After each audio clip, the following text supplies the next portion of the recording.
del Estado, en este caso con la justicia, como ocurría en el gobierno anterior. Perfecto, hasta ahí estamos de acuerdo. Hoy resulta que INAPAPER, mi querido amigo, está judicializado y la Fiscalía abre un expediente investigativo y llama, ¿no es cierto?, a miembros o a las personas que estarían involucrados, hermano del presidente, no a los señores Conto Patiño y a otras personas. Efectivamente, ahí se demuestra que el gobierno no le mete la mano a la justicia, que no tiene injerencia. Sí, pues. Está iniciado. Ahí está la prueba. En el otro gobierno acostumbrado estábamos que cuando era algo contra el gobierno, no solamente que se le dependía la mano a la justicia, se disponía que nada que vaya en contra del Estado y del gobierno se dé trámite ante los jueces. ¿Era así o no era así, mi querido amigo? Sí, no tengamos memoria frágil. Es un asunto evidente. Es una cosa que la vivimos por una década. Era evidente. Y luego, hoy por hoy, esta lucha contra la corrupción, que la gente reclama que se aplique la cirugía mayor. ¿Sí se da cuenta? Bueno, resulta que quien planteó la cirugía mayor a la corrupción es el presidente Lenín Moreno. Y resulta que con ese mismo bisturí van a tener que extirpar algunas molestias que se generaron y que se están generando en la gestión y en la administración, como se ha denunciado a través de el tema de los INAPAPER. ¿Qué es lo que requiere la sociedad? La sociedad requiere que se transparenten los procesos en esta lucha contra la corrupción, que sean ágiles, que no se archiven, que no se olviden. Eso. Acaban de detener a un expresidente de Perú, al señor Toledo. Está en trámite de la extradición. Aquí en el país todavía no vemos esa celeridad que demanda una investigación que tiene que ver con temas de corrupción en la inversión pública y en la estructura del Estado. Es necesario entonces estar pendiente, tener exigencias desde la presión social para que se dé un resultado sobre la lucha contra la corrupción. Es necesario, es muy importante que se siga investigando y que se siga haciendo conocer al país los avances de estas denuncias e investigaciones. Claro que sí, cuando son las 6 de la mañana con 51 minutos vamos a establecer contacto vía telefónica con el asambleísta Fabricio Villamar, a quien le damos la bienvenida a este espacio. Asambleísta Stalin, puedo le saluda en esta mañana. Me acompaña Alcides Montilla y Teresa Merchán. Asambleísta Villamar, actor, protagonista fundamentalmente del tema de la instauración del juicio político a los miembros del Consejo de Participación Ciudadana. Dicen que hoy está el cura Tuárez más cerca del infierno que del cielo.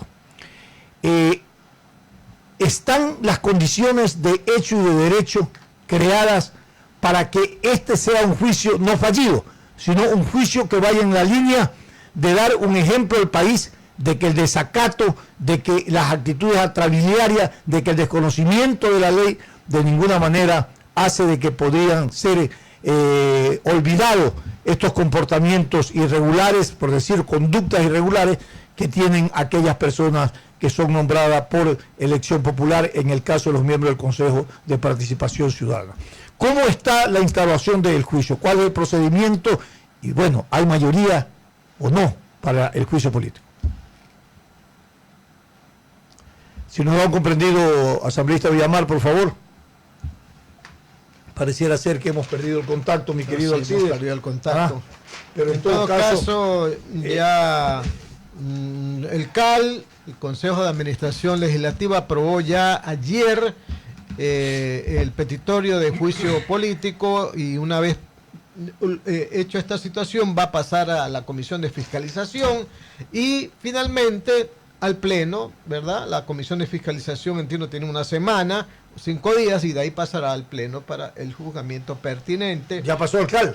El CAL ya lo aprobó, el CAL ya lo aprobó ayer y por unanimidad, 5 de 5, y el CAL va a pasar a la Comisión de Fiscalización, que tiene 5 días para sustanciar el tema, bueno, y de ahí va pues al Pleno. Así están las cosas. Le damos la bienvenida al asambleísta Villamar y un poco para conocer los antecedentes de hecho y de derecho que configuran el juicio político en contra de 4 miembros del Consejo de Participación Ciudadana. Buenos días y bienvenido. ¿Cuál es el trámite que sigue? Y saber si hay consenso y saber si va a haber los votos necesarios para la censura y destitución de este funcionario. Buenos días y bienvenidos. Buenos días, amigos. Qué gusto poder saludarles. El día de ayer el Consejo de Administración de la Legislatura aprobó el que mi pedido de juicio político en contra de José Carlos Tuárez pase a conocimiento ya de la Comisión de Fiscalización. Así es que el trámite es que tienen hasta 5 días para pasar la información a la Comisión de Fiscalización, hecho lo cual la Comisión de Fiscalización tiene 15 días para convocar a Tuárez y que éste se presente y exponga sus argumentos de defensa. No se olviden que en este proceso nosotros hacemos el acompañamiento de las pruebas y el anuncio de las pruebas, de tal manera que es un proceso expedito al regreso del señor Tuárez a la Comisión de Fiscalización. Este tiene que defenderse y la Comisión de Fiscalización tiene 5 días para preparar el informe y presentarlo al Pleno. Muy bien, veamos los antecedentes de hecho y de derecho que soportan y sustentan este juicio político. Hay 4 causales sobre las cuales se fundamenta el juicio político. La primera es una prohibición específica que Tuárez tiene para el ejercicio del cargo de miembro del Consejo de Participación Ciudadana. Este está contemplado en el artículo 21, numeral 10 de la Ley Orgánica del Consejo de Participación, que dice que no pueden ser miembros del Consejo, no podrán designarse ni desempeñarse, es decir, no pudo ser candidato, pero tampoco puede ejercer el cargo quien sea miembro de las Fuerzas Armadas, Policía o del clero. Este es el caso de Tuárez, por lo tanto, el señor Tuárez tiene ahí una causal que es específica. La segunda es que Tuárez ha puesto en riesgo la separación Iglesia-Estado. Como ustedes saben, el Ecuador en el año de 1937 firmó un acuerdo con la Santa Sede que se llama el Modus Vivendi. En el artículo 4 del Modus Vivendi se establece que los cleros estarán exentos de participar en las competencias electorales. Así es básicamente lo que dice el acuerdo con la Santa Sede, y por lo tanto el señor ha puesto en riesgo esa separación, que también es mencionada en el artículo 2 de la Ley Orgánica del Consejo de Participación Ciudadana. Ahí tiene usted una segunda causal. La tercera que a mí me parece que es la más importante, el desacato. La tercera causal, y que a mí me parece que es la más importante y que es la que deberíamos cuidar, es la probidad del funcionario. Porque aquí nosotros tenemos que ser claros, el asunto no es que se le lleva a juicio político por hechos anteriores al señor Tuárez. Sería la cuarta esa, don Fabricio. Pero el tema de la probidad es la cuarta. La tercera es irse contra la ética laica contemplada en los principios generales de la ley que rige el organismo. Sí, lo que dice Fabricio, que esa cuarta es trascendente, importante, que es un tema de probidad. Así quedamos, ¿verdad? Exactamente, porque, mire, si la Asamblea no es el juez de probidad de los funcionarios, entonces, ¿quién es, pues? Claro. Imagínese usted, si es que la Asamblea admite que la responsabilidad solo es del Consejo Nacional Electoral por haberlo calificado, entonces estaríamos ante el caso de que una persona que puede mentir, falsificar, entregar información fraudulenta, el culpable es quien la recibe, no quien la emite. Eso sería un contrasentido y sería admitir que estamos dispuestos a ser gobernados por la cleptocracia o por el gobierno de los ladrones. Eso no tiene sentido. Por eso la probidad en el juicio político me parece que es un elemento que tenemos que cuidarla mucho. Y les decía que la cuarta causa es el incumplimiento de funciones. Perfecto. Se configura el incumplimiento de funciones porque en la ciudad de Guayaquil, precisamente hace aproximadamente 4 semanas, un colectivo ciudadano presentó denuncias respecto de José Carlos Tuárez. Entonces yo he hecho una consulta al Consejo de Participación Ciudadana a ver si es que han iniciado ya las investigaciones en contra de José Carlos Tuárez por los delitos de los que se le acusa, y no lo han hecho. Así es que usted sabe que los funcionarios públicos son responsables por omisión o por acción, ¿no es cierto? Ajá. Para este caso, si es que no hicieron el inicio de las acciones en contra de José Carlos Tuárez, ya cometieron una falta a sus funciones, ¿no? Perfecto, yo le quiero hacer una reflexión. Probidad y desacato. Nosotros siempre decimos que el desacato es la industria que más prospera en el país, desde los más altos niveles de instancias de autoridad y de poder, que después se reproducen en las otras estructuras de la sociedad y estamentos de la sociedad. Y en el caso de la probidad también se preguntan, la Asamblea Nacional también ha pasado por estos temas, pues, de temas de probidad, de representación, en este caso de representación popular. Y no es que se le quite la autoridad, que porque ha habido hechos dentro de la Asamblea no se pueda ahora juzgar a otros fuera de la Asamblea, sino que un poco está en juego el tema de la legitimidad respecto a cómo se juzgan a otros y cómo se juzgan internamente los problemas que ha habido dentro de la Asamblea Nacional. Y un poco en esa perspectiva se plantea en el caso del Consejo de Participación Ciudadana, ¿no? A diferencia de otras visiones de la sociedad civil que debe desaparecer, en la Asamblea se plantea que deben de cambiársele las responsabilidades, ¿no? Y que una de ellas debe de pasar justamente a la Asamblea Nacional. Un poco en qué perspectiva el impacto o el hecho de este juicio político nos lleva a lo otro para ceder por parte de las actividades relacionadas con el Consejo de Participación Ciudadana a la Asamblea Nacional.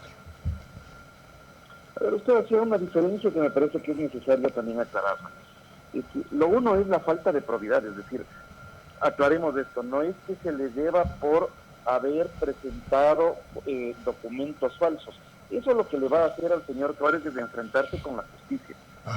Ahí tendrá que responder por uso doloso de documento público, ahí tendrá que responder por perjurio, pero eso le corresponde enfrentarlo en la Fiscalía.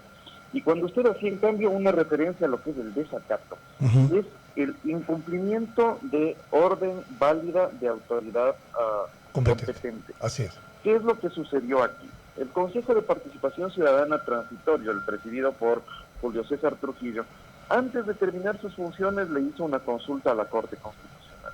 Y la Corte Constitucional les dijo que los nombramientos despedidos, los actos emitidos por el Consejo de Participación Ciudadana Transitorio, tenían un origen en la voluntad popular y por lo tanto su jerarquía estaba mucho más allá de la ley, sino que adicionalmente tenía el respaldo del voto popular en decisiones que terminaban teniendo casi rango jerárquico constitucional.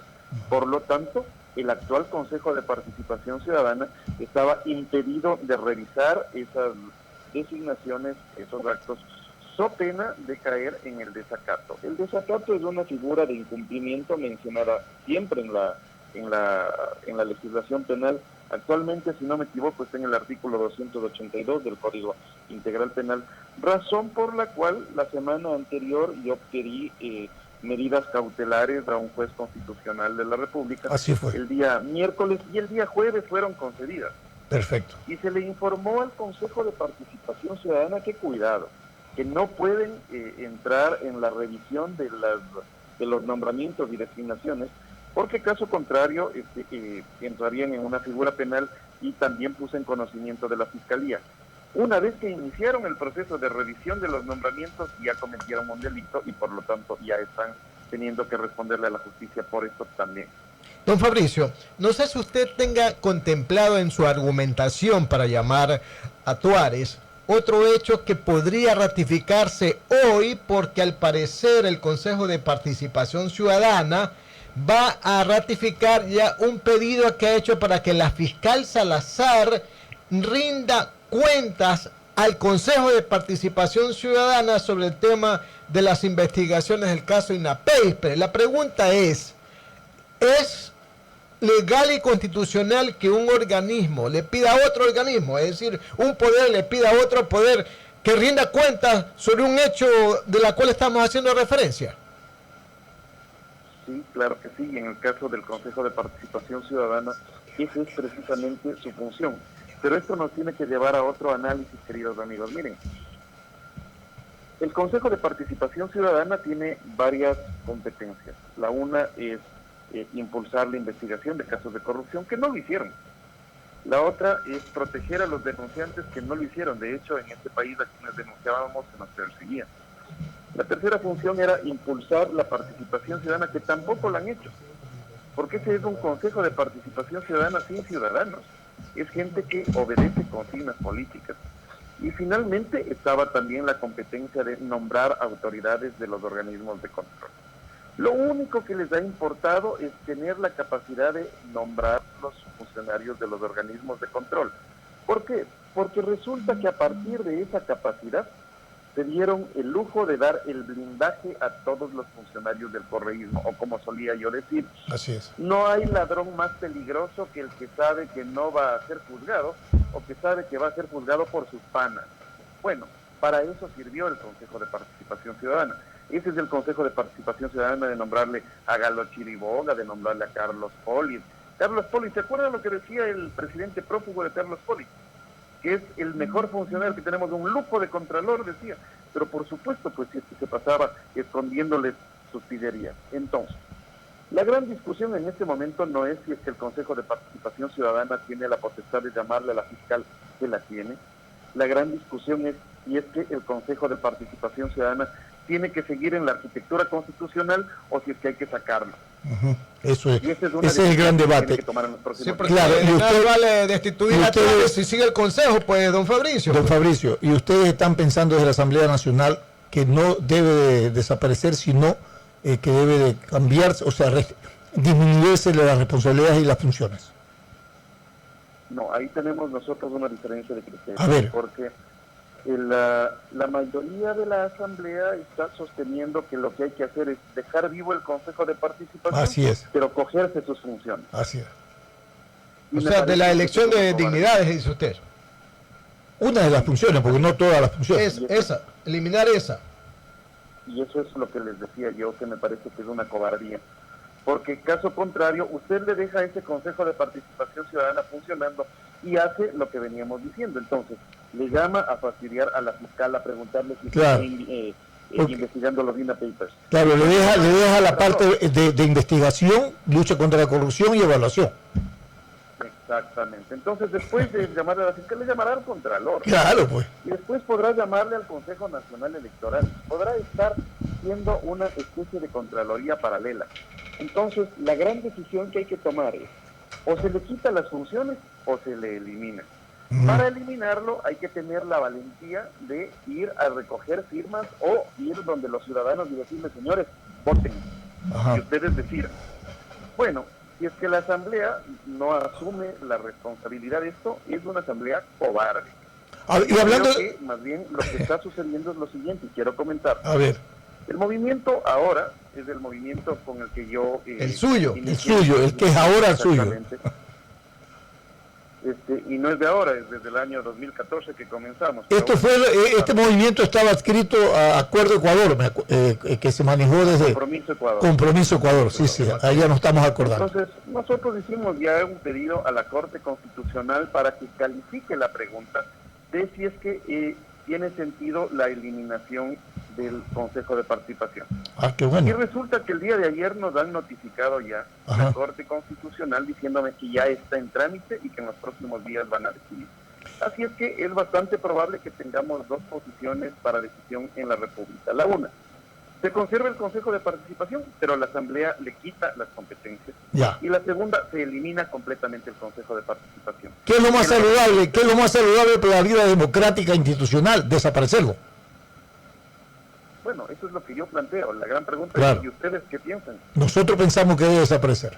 Públicamente lo decimos. Porque de nada vale destituir al señor Tuárez y el reemplazo va a ser peor, o sea, peor. Y se le quita una función, quedan las otras que va a fastidiar todo el proceso. Sí, señor, exactamente. Entonces, es el momento de deshacernos de esta novelería. Pero para deshacernos de esta novelería se requiere conversar con los ecuatorianos y que sean los ecuatorianos los que impulsan la desaparición del Consejo de Participación Ciudadana. Eso es lo que vamos a hacer. A ver, yo le pregunto, su movimiento ahora, que ya tiene al trámite la pregunta, me parece importante, lo hará por iniciativa ciudadana, hay que recoger la firma. Y también hay una comisión creada que dejó como legado el expresidente del Consejo de Participación Ciudadana, el doctor Julio César Trujillo.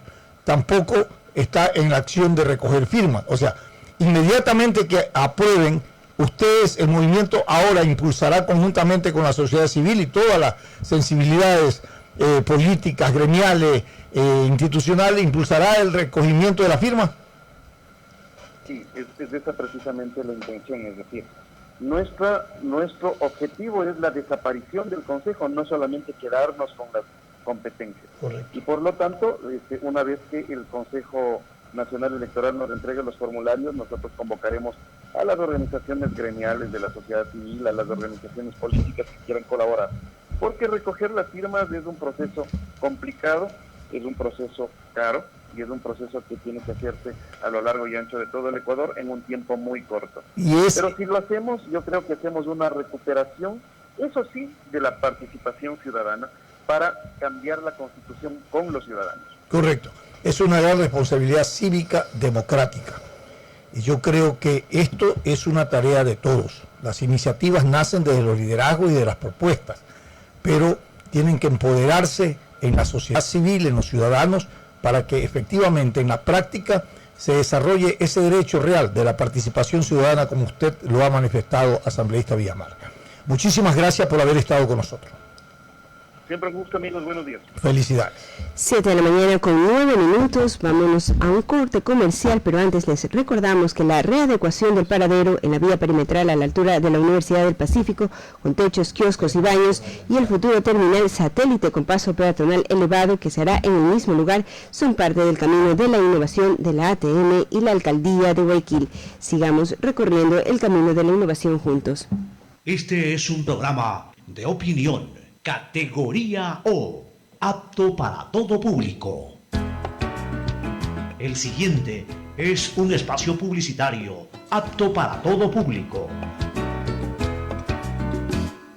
EMAPAC te informa que nuestra ciudad cuenta ya con una cobertura del 90% de alcantarillado sanitario. Con la construcción del Sistema 3 se dotará del servicio a todo el noroeste de la ciudad, llegando al 100% de cobertura. Hasta el primer semestre de este año, con la terminación de la primera fase, las cooperativas Nueva Guayaquil, María Auxiliadora, Las Delicias, Valle de la Flor y 6 bloques de Flor de Bastión tendrán servicio de alcantarillado con conexión intradomiciliaria y el sellado de pozos sépticos. Este avance de obras es lo que ha convertido a Guayaquil en una ciudad sanitaria, buscando el bienestar de sus habitantes con un ambiente sano y ecológicamente sostenible. EMAPAC, en coordinación con la Alcaldía de Guayaquil. En julio, con tu carro revisado, todos estamos más seguros. Este mes, la revisión técnica es para los vehículos con placas terminadas en dígito 6. Saca tu turno ingresando a www.atm.gov.es para elegir el día y la hora más cómodos para ti. Recuerda que en los primeros días del mes recibes descuento en tu tasa de revisión del 10, 15 y hasta 20%. Trabajamos para hacer las vías más seguras. ATM, todo por Guayaquil, en coordinación con la Alcaldía.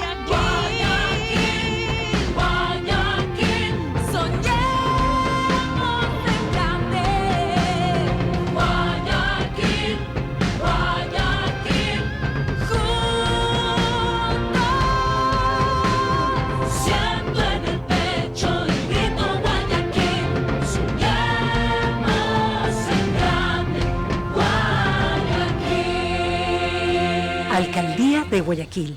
EMAPAC te informa que en Guayaquil se está construyendo un sistema integral sanitario con 4 macroplantas de tratamiento de aguas residuales en diferentes sectores de la ciudad. Estas plantas de tratamiento serán como el sistema digestivo de Guayaquil, tratando toda el agua que descargamos en nuestros hogares y harán que nuestro ambiente sea saludable. Trabajando por el bienestar de 3.010.000 habitantes y logrando así un Guayaquil inclusivo y sustentable. EMAPAC, en coordinación con la Alcaldía de Guayaquil. En solo 5 minutos puedes obtener el sticker que te permite utilizar los parqueos exclusivos para personas con discapacidad físico-motriz en las oficinas de la ATM, ubicadas en el registro civil de la Marta de Roldós, llevando copia de cédula, copia del carnet de discapacidad, copia de la matrícula del vehículo, certificado médico otorgado gratuitamente por Asoplégica. Puedes llevar tu carro en persona o puede hacerlo un familiar en el mismo lugar. Personal de la ATM colocará los stickers. Estamos trabajando para hacer espacios más inclusivos. ATM, todo por Guayaquil, en coordinación con la alcaldía.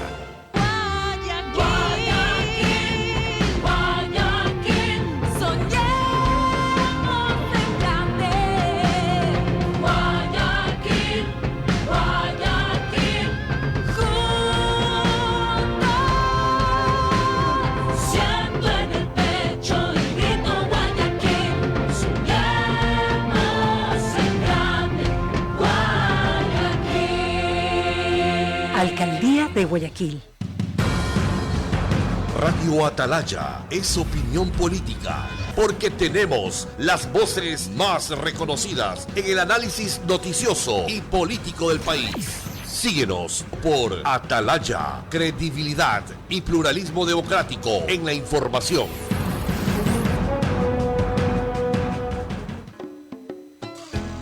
Fin del espacio publicitario.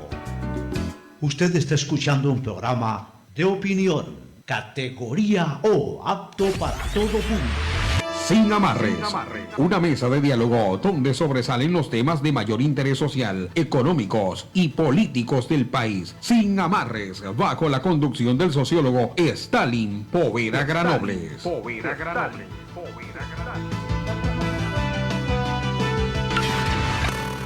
En Sin Amarres, le damos la bienvenida al invitado de hoy.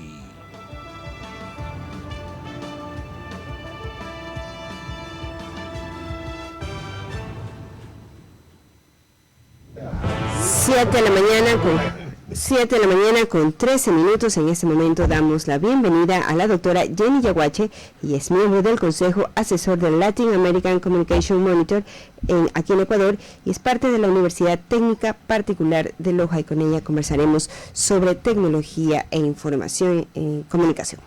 Muy bien, le damos la bienvenida. Efectivamente abordaremos tecnología, comunicación e innovación. Hoy se debate y se discute cuáles son los canales reales y efectivos respecto a cómo comunicar, cómo interactuar, los targets que tienen que definirse para la comunicación, los mensajes, cómo tienen que llegar. Tradicionalmente sabíamos que había un receptor y alguien que los enviaba. Hoy por hoy hay distintos canales de comunicación que tienen que plasmarse en una realidad, en convertir ese mensaje en un pensamiento, en una acción, en una identidad. Y evidentemente, como hay tantas ahora herramientas comunicacionales, es importante racionalizarlas, ¿no? Y en esa racionalización es necesario crear estrategias comunicacionales.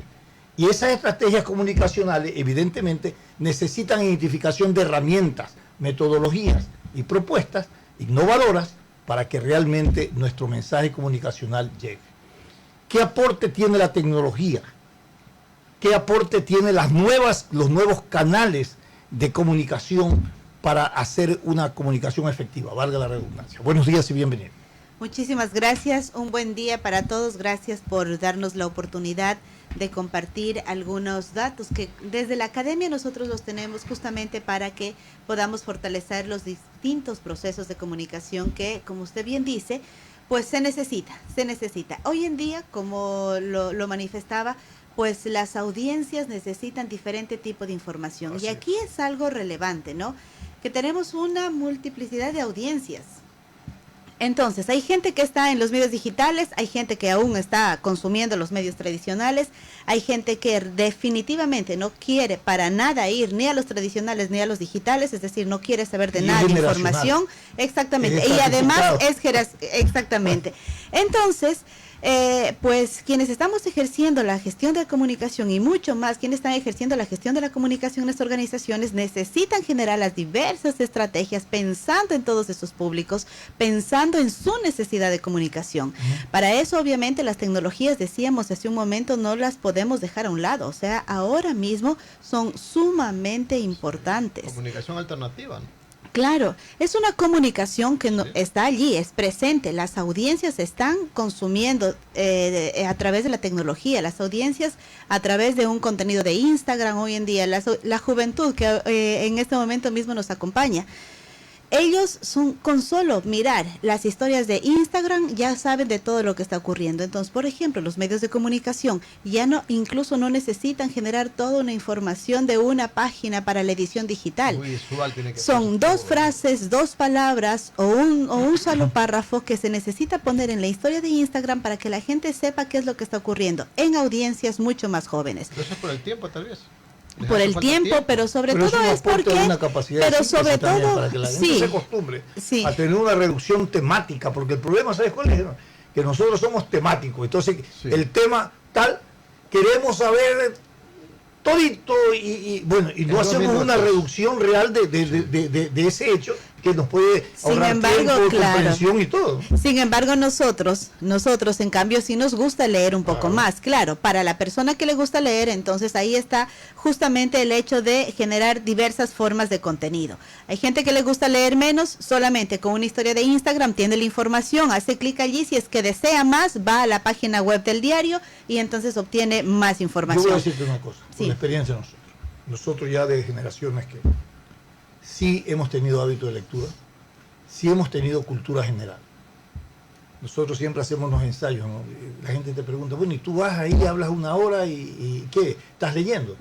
No. Pero ¿cómo haces? Bueno, uno mira los títulos, los titulares o los subtítulos y ya sabe prácticamente qué está pasando en la noticia. Sí, ¿por qué? Pero porque has tenido una formación, una autocultura. Y además porque está en el medio, entonces, claro. Y toda la cosa. Pero para otras personas, una síntesis de título no necesariamente le dice exactamente lo que está pasando y quiere interpretarlo, ¿no?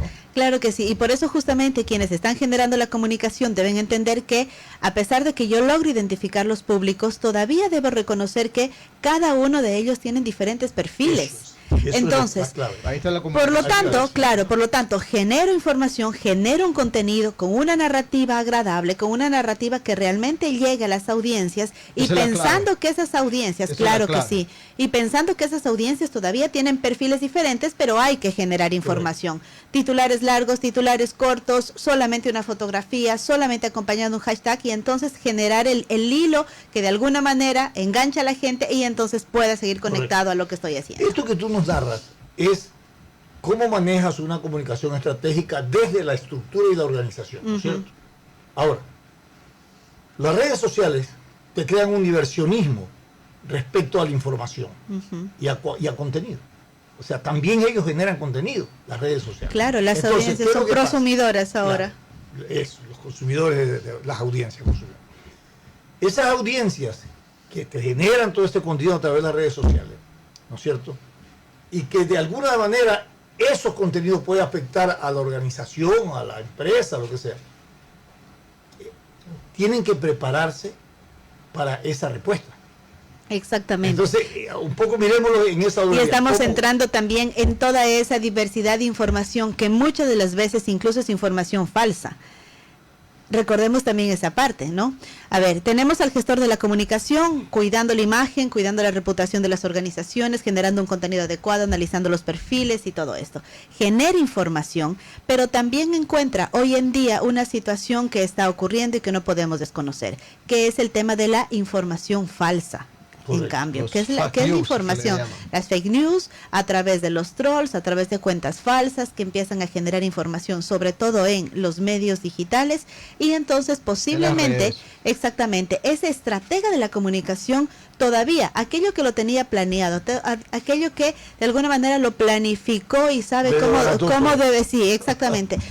Ayer lo decíamos en la plática, hoy en día las organizaciones invierten muchísimo dinero o invierten un dinero razonable en acciones publicitarias, en acciones de relaciones públicas, de comunicación digital, pero también es verdad que a lo mejor un solo comentario en un tweet o a lo mejor un solo comentario en Instagram o en Facebook hace que esto se vuelva una bola de nieve porque muchos de los usuarios empiezan a generar comentarios posiblemente desagradables o en contra de la marca, ¿no? Pero para esto, en cambio, ¿qué hace el gestor de comunicación? Por lo tanto, sabe que genera la comunicación, sabe cómo está haciendo su trabajo, pero en cambio lo que deberíamos lograr allí es generar esa relación muy cercana con las audiencias, de tal manera que si es que a lo mejor hay un comentario desagradable, lo pueda atender inmediatamente y evitar que esa bola de nieve realmente vaya creciendo y entonces venga toda esa información negativa para nuestra institución hay en contra. una gran diferencia de cómo dar esta respuesta, como usted lo está diciendo, a través de esa aproximación, de cambiar un mensaje y lograrlo. Pero recuerde que eso es un poco virtual, porque antes nosotros podíamos hacerlo vis a vis, mire, podíamos hasta visitar. Y el trabajo es más fuerte todavía. Lógico. Entonces crearse pero todo es más responsable y creíble, pues. Que pero el problema vis a vis, pero ahora ya no lo pueden hacer, pues. El problema de las redes, la falta de responsabilidad y la credibilidad. Claro. Pero sobre todo la falta de responsabilidad. Cualquiera puede exponer en las redes cualquier cosa y no me pasa nada. Si usted lo hace en los medios, usted le pasa algo. Que vamos justamente a otro lado. La ley de comunicación finalmente, claro, regula los medios tradicionales, pero no se hizo nada todavía con los temas digitales. Se quiere hacer algo con las redes. Claro, se quiere hacer algo con las redes. Sin embargo, también es un trabajo difícil. Usted tiene, por ejemplo, información falsa a través de una cuenta troll. Entonces, claro, muchas de las veces es difícil conseguir que los de dónde sale la cuenta, que el origen no lo pueden conseguir, ¿no? Entonces, y resultados de la investigación, que es justamente lo que el día de ayer presentábamos, veíamos que en los países en donde sobre todo las fake news habían crecido, son aquellos en los que recientemente pasaron o vivieron eventos eleccionarios, ¿no? Y eso, claro, y eso, y yo lo puedo decir incluso en mi ciudad pequeña, una ciudad pequeña, Loja, una ciudad que está en crecimiento, pero finalmente una ciudad pequeña. Cómo se dio muchísimo el tema de la información falsa. Hoy usted veía una cuenta, elecciones de alcaldes. Perfiles que estaban liderando las encuestas. En un día, al siguiente día, estaban ya a lo mejor en los últimos sitiales, porque por información falsa, posiblemente falsa o no falsa, lo que sea, pero en cambio cómo se hacía daño a muchísimas personas generando toda esta información a través de los medios sociales. Para contrastar los influencers. Exactamente, perfecto, muy bien. Claro, esa podría ser otra de las estrategias, generar estrategias de influencer, mirar una persona que pueda acompañarme a mí en el discurso y entonces que esta persona me genere cierto respeto y cierta credibilidad frente a lo que estoy diciendo. Pero cuando estamos en el ámbito político, en cambio, claro, el influencer es el mismo político, es aquel que puede decir, es mi trabajo, claro, este es mi trabajo, lamento esta información que está suscitando sobre todo lo que está.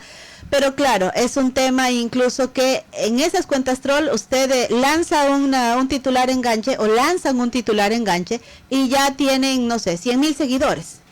Y claro, toda esta información empieza a distribuirse, empieza a compartirse y eso obviamente nos genera información. En las redes todo el mundo cree lo primero que lee. Ese es el problema. Lamentablemente, y esa es otra de las situaciones, ¿no? Que nos lleva a reflexionar incluso para quienes estamos en la formación de los comunicadores. Cuán importante es que ellos puedan desarrollar su trabajo cuando ya vayan a la vida práctica con ética, con muchísima ética, porque claro, luego van. Y entonces, yo digo, muchas de las veces hay gente ya con la mala intención, dice, mira, créame una cuenta troll, manéjame este tipo de cuentas y entonces yo te pago un sueldo normal. Y esto se ha vuelto una tradición ya, muchas de las veces es un negocio, lamentablemente. Exacto, y en las aulas somos nosotros los responsables de generar el contenido adecuado en los chicos para que trabajen con ética y manos limpias, les digo yo. Claro. El periodista que no tiene credibilidad es el capital que se pierde, y cuando se pierde un capital como eso, desaparece la profesión y el profesional. El tema es que uno valora, uno determina valores éticos como profesional de periodista. Las redes sociales te distorsionan tanto que quienes generan contenido en las redes sociales no son periodistas. Y esa es otra parte, claro. ¿Y para quién convertidan el periodismo ciudadano, como le llaman ahora? Claro. Y bueno, está bien que los ciudadanos pueden hacer periodismo, pero como no es un periodismo calificado, escucha un rato. Entonces, ¿qué es lo que pasa? Que las redes sociales te crean esos contenidos, pero ¿a qué target van? No, por ejemplo, van a una clase, van a un target, ponte tú, de 16 a 30 años, a 25 años. Que si es un tema de mensaje político, esa generación no está preparada políticamente para recibir un mensaje. Es ignorante en política. Es verdad. Entonces, el mensaje que yo doy es fácilmente asimilable y se va convirtiendo ya en una especie de comportamiento social a favor de una tendencia o otra tendencia. Claro. Ese es el problema, es la manipulación que se genera. Hace 5 años criticábamos de alguna manera los reality shows y decíamos, a ver, la juventud está consumiendo reality show, es un contenido que no tiene nada, es contenido basura y todo eso. Sin embargo, los medios de comunicación lo debían poner porque finalmente son empresa y tienen que vivir de algo, ¿no? Pero claro, hoy en día en cambio estamos expuestos a esto. Es información que la generan también diversas fuentes periodísticas o no periodísticas, pero la tienen allí. Y entonces están haciendo de esto también un negocio. Eso es una verdad. Y allí también la otra parte es en dónde está la labor periodística. Toda la gente que se está formando finalmente para realizar un trabajo correcto, para decir, a ver, yo tengo una formación académica y por lo tanto genero este contenido o voy a ser un periodista en tales términos. Pero claro, hoy en día se enfrentan en cambio a gente que tiene cualquier otro tipo de profesión, pero está escuchando, está muy cerca de algunas fuentes y entonces empieza a generar. Y viene ahí el tema del periodismo ciudadano y todo esto. Pero allí nuevamente caímos a otro tema, que es la formación cultural en nuestros pueblos. Claro, y eso es algo que deberíamos hacer algo quienes están justamente en el día a día de la comunicación. Claro, exactamente. En la política tradicional, la demagogia y la manipulación. Hoy no puede haber una información, una comunicación tan manipulada y demagógica como la que hay en las redes sociales. Por supuesto, pero también en los medios tradicionales. La farándula es el capital ahora de la audiencia. La farándula. Se ha farandulizado todo. La farándula. En los programas, hasta los políticos dicen, yo no me levanto si no oigo la farándula de tal medio. Bueno, la farándula, ¿a dónde nos lleva la farándula? Y sabe que sí, y sabe que eso es verdad. Nosotros hicimos una investigación de las diferentes cuentas políticos, deportistas, periodistas y todo eso. Y la información que más comentarios agradables de la gente tiene y más me gustas o compartidos es la información de la vida personal de cada una de las personas evaluadas. La televisión actuando. Ellos, incluso el político. Claro, ¿por qué? Porque las audiencias no quieren saber de todos los temas, pero entonces no quieren saber, no quieren comprometerse. Enajenada. Y del otro lado, que no le importan los problemas generales de la sociedad, sino una particularidad. Lamentable, pero ese es el tema cultural. Porque también eso para ellos es un ascenso social. Yo quisiera ser como esa persona. Yo quiero llegar a ese programa. Y me parece que terminamos ya la entrevista. Solamente algo para cerrar, que hemos hablado de todos estos temas. Bueno, nosotros lo que hemos desarrollado es una investigación denominada Latin America Communication Monitor. Ya es un trabajo que lo estamos desarrollando ya en 3 años. Y en este año justamente nos hemos detenido a evaluar cuál es el tema de las fake news, el trabajo de la gestión de la comunicación, pero relacionado a todo lo que ya incluso habíamos platicado antes, es el trabajo y el estrés laboral del gestor de comunicación. Eso es terrible. Que era lo que decíamos, ¿no? Está el periodista, está el agente de comunicación trabajando en todo esto, pero con un estrés laboral realmente súper alto. Ama la profesión, pero claro, es una profesión que inicia a las 6 de la mañana y termina seguramente a qué hora. Tienes que meterte en el cuarto de guerra todos los días, hermano. Yo soy director de comunicación de una empresa de prestación de regulación de servicios. Ya. Por eso sabía, claro, exactamente. Bueno, muy bien, muchísimas gracias a ustedes. Gracias por la entrevista. Excelente diálogo. Gracias. Bien, gracias por nuestra sintonía. Lo que continúa en nuestra programación habitual es Fernando Aguayo.